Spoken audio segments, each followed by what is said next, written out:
जय श्री राम। आप सभी को श्री कृष्ण जी कहते हैं, जब रिश्ते रुलाए और अकेलापन सताए तो सुनो। सबसे ज्यादा चुप्पी वही होती है जहाँ कभी अपनापन रहा हो। जो अपना कहकर रुलाए वह पराया बनकर भी याद आता है। अकेलापन कमजोरी नहीं, यह आत्मा की रिस्टार्ट है। श्री कृष्ण जी कहते हैं, हर रिश्ता निभाने लायक नहीं, कुछ रिश्ते सबक देने आते हैं। जब उम्मीदें टूटती हैं, तभी खुद से मिलने का रास्ता खुलता है। आज जो तुम्हें अकेला छोड़ गया, कल वही तुम्हारी खामोशी ढूंढेगा। इससे पहले कि हम इस विषय को गहराई से समझें, आपसे अनुरोध है कि आप हमारे चैनल को सब्सक्राइब कर लीजिएगा और वीडियो अच्छी लगे तो लाइक कर दीजिएगा। भीड़ में घिरा हुआ इंसान जब अंधेर से खाली महसूस करता है, तब उसे समझ आता है कि समस्याएं अकेले होने में नहीं थी, समस्या खुद से दूर होने में थी। लोग कहते हैं अकेले रह गए तो जीवन बेरंग हो जाएगा, पर सच यह है कि रंग तभी फीके पड़ते हैं जब हम उन्हें दूसरों की हथेलियों में सौंप देते हैं। आपकी वैल्यू उस दिन नहीं बढ़ती जब लोग आपको चाहने लगते हैं। आपकी वैल्यू उस दिन बढ़ती है जब आप यह दिखा देते हैं कि आपको किसी की जरूरत नहीं है। खुद को पूरा महसूस करने के लिए अकेलापन कोई अभाव नहीं, यह आत्मनिर्माण की वह प्रयोगशाला है जहां इंसान खुद को तोड़ता है, समझता है और फिर पहले से कई अधिक मजबूत से खुद को गढ़ता है। जब आप अकेले होते हैं तो कोई अनुमति नहीं चाहिए अपने शौक जीने के लिए, कोई सफाई नहीं देनी पड़ती अपने निर्णयों के लिए और कोई डर नहीं रहता अपने मन की आवाज सुनने में।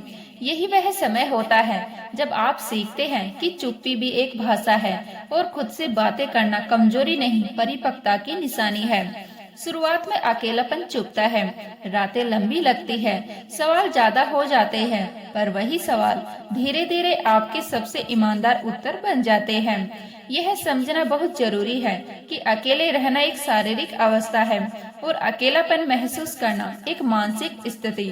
आप भीड़ में रहकर भी टूट सकते हैं और एकांत में रहकर भी अद्भुत शांति पा सकते हैं। जो व्यक्ति खुद के साथ बैठना सीख जाता है, उसे फिर किसी के चले जाने से अस्तित्व का डर नहीं रहता। उसकी ताकत बाहरी सहारों में नहीं, उसके भीतर जमी आंतरिक स्थिरता में होती है। वही स्थिरता जो उसे हर परिस्थिति में खड़ा रखती है। समाज ने सिखाया है कि खुश रहने के लिए किसी का होना जरूरी है, पर जीवन धीरे धीरे यह सिखाता है कि अगर आप खुद से प्रेम करना सीख लें तो किसी की कमी आपको अधूरा नहीं बनाती। अकेलापन एक आईना बन जाता है जो दिखा देता है कौन आपके अपने हैं और कौन सिर्फ आपकी परिस्थितियों के साथी थे। श्री कृष्ण जी कहते हैं, जब आप अकेले होते हैं तभी बहुत से लोग आपकी जिंदगी से खामोशी से चले जाते हैं और अजीब बात यह है कि वही पल आपके जीवन का सबसे बड़ा वरदान बन जाता है, क्योंकि उसी खालीपन में भीड़ छूटती है, मुखौटे उतरते हैं और आपके आसपास सिर्फ वही लोग बसते हैं जो परिस्थिति से नहीं आपसे जुड़े होते हैं। हम अक्सर अकेले रहने से नहीं डरते, हम उस आदत से लड़ते हैं जो हमें हर समय किसी के साथ रहने की लत लगा देती है। लेकिन जिस दिन आप इस आदत से बाहर निकलते हैं, उसी दिन समझ आता है कि अकेलापन भी एक शांत, गहरा और सम्मान से भरा हुआ आनंद हो सकता है। अकेले रहना कोई दूरी नहीं लोगों से, अकेले रहना अपने जीवन की भागदौड़ खुद के हाथ में लेना है। जब निर्णय आपके होते हैं तो कर्मों की जिम्मेदारी भी आपकी ही होती है और यही जिम्मेदारी धीरे धीरे आपको आत्मनिर्भर, मजबूत और भीतर से स्थिर बनाती है। कोई भी महान कार्य शोर में नहीं जन्म लेता, चाहे वह अध्याय हो, चाहे सृजन हो, चाहे साधना हो या आत्म मंथन।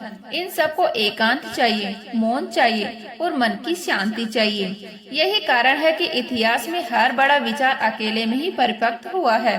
अगर आप अपनी वैल्यू बढ़ाना चाहते हैं तो लोगों की स्वीकृति नहीं, अपने साथ ईमानदारी सीखिए, दूसरों की परवाह धीरे धीरे कम कीजिए और अपने अस्तित्व को प्राथमिकता दीजिए, क्योंकि जब तक आप खुद को महत्व नहीं देंगे, दुनिया भी आपको कभी गंभीरता से नहीं लेगी। जीवन का सबसे कठोर और सबसे सुंदर सत्य यही है, हम अकेले आए हैं और अकेले ही जाएंगे। यह संसार, रिश्ते, दोस्त, पहचान सब अस्थायी है। जो स्थायी है वह है आपका अपनी आत्मा से संबंध, और यह संबंध भीड़ में नहीं, एकांत में सबसे अधिक गहरता है। अगर जीवन में कुछ बड़ा करना है, अगर आत्म गौरव पाना है, अगर अपने अस्तित्व को उद्यमपूर्ण बनाना है, तो अकेले रहना सीखना ही पड़ेगा। क्योंकि अकेलापन डर नहीं, यह एक अवसर है खुद को खोजने का, खुद को निखारने का, और ऐसी वैल्यू बनाने का जो किसी और के सहारे नहीं, सिर्फ आपके आत्म बल पर टिकी हो। जिस दिन आपने अकेले जीना सीख लिया, उस दिन आप किसी के गुलाम नहीं रहेंगे। श्री कृष्ण जी कहते हैं, अकेलापन जब जीवन में प्रवेश करता है तो सबसे पहले वह एक शून्य की तरह महसूस होता है, मानो सब कुछ एक ही पल में छिन गया हो। चारों ओर सन्नाटा होता है, आवाजें होती हैं पर अर्थ नहीं होता, और मन के किसी कोने में यह डर बैठ जाता है कि शायद अब कुछ बचा ही नहीं। लेकिन यही अवस्था सबसे बड़ा भ्रम होती है, एक ऐसा भ्रम जो टूटने से पहले इंसान को थोड़ा हिलाता है, थोड़ा डराता है, और फिर धीरे धीरे खुद ही छूटने लगता है। जैसे जैसे इंसान खुद के साथ समय बिताने लगता है, जैसे जैसे वह अकेले रहने को मजबूरी नहीं बल्कि एक साधना की तरह स्वीकार करने लगता है, वैसे वैसे भीतर की शक्ति जागृत होने लगती है। यह वही शक्ति है जो सदियों से सन्यासियों को मौन सिखाती आई है, साधकों को धैर्य देती आई है, चिंतकों को गहराई देती आई है, और कर्मवीरों को अडिग बनाती आई है। अकेले होने का सबसे गहरा अर्थ यह नहीं कि आपके पास कोई नहीं है, अकेले होने का अर्थ यह है कि आपको किसी और के स्वभाव, किसी और की आदत या किसी और की सोच से समझौता नहीं करना पड़ता। आप अपने मूल रूप में जीने लगते हैं, बिना दिखावे के, बिना तुलना के, बिना सामाजिक दबाव के। यह स्थिति इतनी शुद्ध होती है कि व्यक्ति पहली बार अपने अस्तित्व को महसूस करता है, न नाम से, न पहचान से, बल्कि अंदर की सच्चाई से।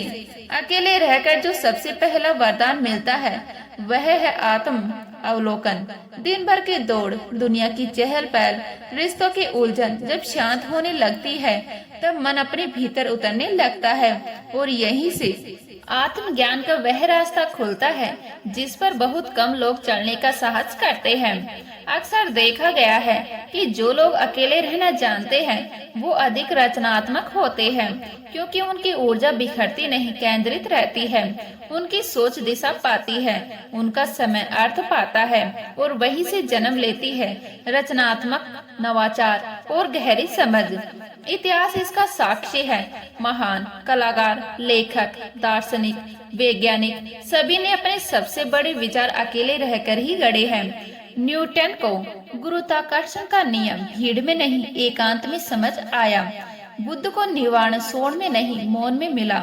महावीर ने अपना संपूर्ण जीवन एकांत में बिताया, और वहीं से असीम शक्ति का प्राप्त फैला। यह संसार तब तक आपको महत्व देता है जब तक आपसे किसी स्वार्थ के लिए जुड़ा रहता है, लेकिन जिस दिन आप अपने बल पर खड़े हो जाते हैं, लोग हैरान हो जाते हैं, और आपकी वैल्यू खुद ब खुद बढ़ने लगती है। अकेलापन यह भी सिखाता है कि कौन सच में आपके अपने हैं और कौन सिर्फ आपके अच्छे समय के साथ जुड़े थे। जब आप अकेले होते हैं तो कई लोग आपके जीवन से धीरे धीरे हटने लगते हैं। यह पीड़ा नहीं, यह एक स्वाभाविक शुद्धिकरण है, और इस प्रक्रिया के बाद जो लोग आपके साथ अब भी खड़े रहते हैं वही आपके जीवन के असली रत्न होते हैं। श्री कृष्ण जी कहते हैं, मनुष्य का सबसे गहरा डर अंधकार से नहीं, मृत्यु से भी नहीं, उसका सबसे गहरा डर अकेलापन है, क्योंकि वह सामाजिक प्राणी है। भीड़ में सांस लेना सीखता है, तालियों में पहचान ढूंढता है, और दूसरों की मौजूदगी में अपने होने का प्रमाण खोजता है। पर जिस दिन मनुष्य इस डर के पार चढ़ना सीख लेता है, उसी दिन वह सबसे शक्तिशाली बन जाता है, क्योंकि तब वह किसी पर निर्भर नहीं रहता, न भावनात्मक रूप से, न मानसिक रूप से, न भौतिक रूप से। अकेले रहना समाज से कट जाना नहीं, अकेले रहना आत्मनिर्भर हो जाना है। यह वह अवस्था है जहां आपकी पहचान किसी की राह है, किसी की स्वीकृति या किसी की उपस्थिति पर आधारित नहीं रहती। और जब यह स्थिति आती है तब व्यक्ति आत्मसम्मान से भर जाता है। वह सम्मान जो भीतर से उपजता है, बाहर से मांगा नहीं जाता।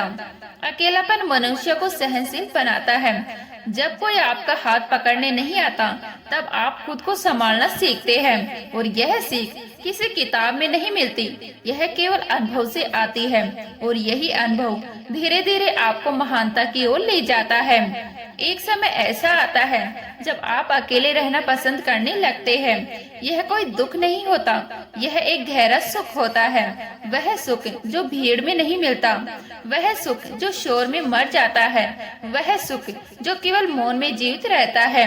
मनुष्य की सबसे बड़ी विजय किसी की जीत लेना नहीं, खुद से प्रेम करना सीख लेना है। जब वह खुद को अपना लेता है, अपनी कमियों के साथ, अपनी खूबियों के साथ, तभी वह भारी दुनिया से स्वतंत्र हो पाता है। जब आप खुद को समझ लेते हैं तब आपको दूसरों को समझने की जरूरत नहीं पड़ती, क्योंकि तब आपकी दुनिया आपके भीतर ही सजीव हो जाती है।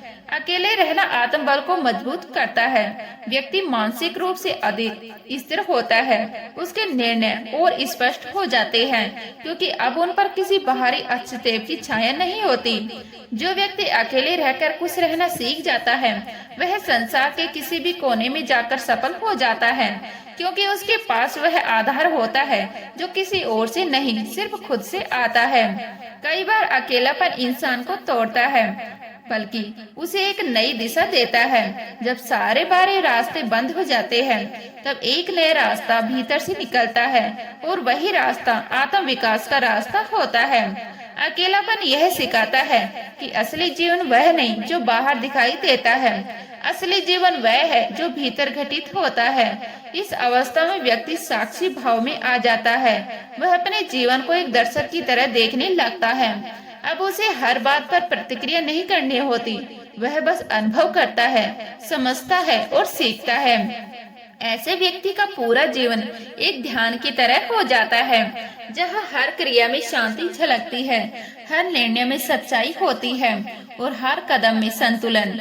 श्री कृष्ण जी कहते हैं, जब किसी रिश्ते के टूटने से, किसी अपने की बेरुखी से या किसी अपने के द्वारा दिए गए धोखे से मन भीतर तक बिखर जाता है, तब आत्मा एक ही प्रश्न को बार बार दोहराती है, क्यों?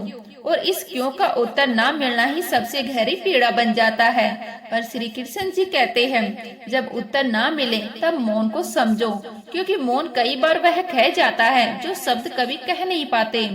रिश्तों में जब दिल टूटता है तो सबसे पहले विश्वास पर चोट लगती है, और विश्वास ही वह पुल होता है जो दो आत्माओं को एक दूसरे से जोड़ता है। जब यही पुल ढह जाता है तब लोग सिर्फ शरीर से नहीं, आत्मिक रूप से भी अलग थलग पड़ने लगते हैं। श्री कृष्ण जी यह सिखाते हैं, जब आत्मा रोती है तो उसे फिर से संतुलन लेने वाला ईश्वर केवल ईश्वर ही होता है। गीता का ज्ञान धीरे धीरे यह स्पष्ट करता है कि कोई भी व्यक्ति सदा तुम्हारा नहीं हो सकता, क्योंकि हर आत्मा की अपनी कर्म यात्रा होती है, अपनी गति, अपनी दिशा, अपना समय। कई बार जो व्यक्ति हमें सबसे अधिक प्रिय होता है, वही हमारे सबसे कठिन परीक्षा बनकर आता है। श्री कृष्ण जी स्वामी सत्य का जीवंत उदाहरण है। उन्होंने अपने प्रियजनों को भी मोक्ष की राह पर आगे बढ़ने के लिए पीछे छोड़ दिया था। मथुरा छोड़ी, राधा छोड़ी, पर धर्म कभी नहीं छोड़ा। श्री कृष्ण जी का जीवन यह सिखाता है कि प्रेम में त्याग होता है, और रिश्तों में सबसे महान वही होता है जो जाने के बाद भी आशीर्वाद देता है, जो पीड़ा देने वालों को भी शुभकामना देता है। जब कोई तुम्हें छोड़ दे तो यह मत सोचो कि तुम में कोई कमी थी, यह समझो कि वह तुम्हारी जीवन यात्रा का केवल एक अध्याय था, पूरी किताब नहीं। जब कोई रिश्ता तुम्हें रुलाए तो श्री कृष्ण जी कहते हैं, तुम्हारे भीतर इतनी शक्ति है कि तुम अकेले भी मुस्कुरा सकते हो। यदि तुम मुझे अपना सगा मानते हो तो अर्जुन जब युद्ध से भागना चाहता था तब श्री कृष्ण जी ने कहा, तू मेरा मित्र है और मित्र कभी पीछे नहीं हटता। उन्होंने अर्जुन के हाथ में गांडीव फिर से रखा और कहा, युद्ध जीवन का ही दूसरा नाम है, और रिश्तों में भी एक प्रकार का युद्ध होता है, जहाँ हमें भावनाओं से, अपेक्षाओं से और मोह से लड़ना पड़ता है। श्री कृष्ण जी के अनुसार जब रिश्ते पीड़ा देने लगते हैं तभी आध्यात्मिक जागरण आरंभ होता है। यह पीड़ाएं आत्मा को झकझोरती है, हमें सवाल करने पर मजबूर करती है और तभी हम ईश्वर की ओर लौटते हैं। वास्तव में जो रिश्ता हमें ईश्वर से जोड़ दे वही सबसे पवित्र होता है। श्री कृष्ण जी बार बार यह नहीं कहते कि मैं तुम्हें बचा लूंगा। श्री कृष्ण जी यह कहते हैं कि मैं सदा तुम्हारे साथ हूँ। जब सब दूर हो जाएं, तब भी मैं तुम्हारे सबसे निकट रहूंगा। जब चारों ओर खामोशी छा जाए तब मेरी बांसुरी की मधुर ध्वनि तुम्हारे अंतःकरण तक पहुँचेगी और वही ध्वनि जीवन की अंधकारमय रातों में रोशनी बन जाएगी। रिश्तों में सबसे बड़ी त्रासदी किसी का चले जाना नहीं होता। सबसे बड़ी त्रासदी तब होती है जब हम खुद को ही खो देते हैं। जब हम किसी एक व्यक्ति में इतना डूब जाते हैं कि अपनी पहचान, अपने उद्देश्य और अपने आत्मा की आवाज तक भूल जाते हैं। और फिर जब वही व्यक्ति हमें छोड़ देता है तब केवल रिश्ता नहीं टूटता, हमारा अस्तित्व डगमगाने लगता है। तो उम्मीद करती हूँ यह वीडियो आपको अच्छी लगी होगी। अच्छी लगी तो लाइक करें, शेयर करें, नए हैं तो प्लीज सब्सक्राइब कर लीजिएगा। मिलते हैं इसी तरह की नई वीडियो के साथ, तब तक के लिए इजाजत दीजिए। जय हिंद, जय भारत, जय श्री राधे कृष्णा।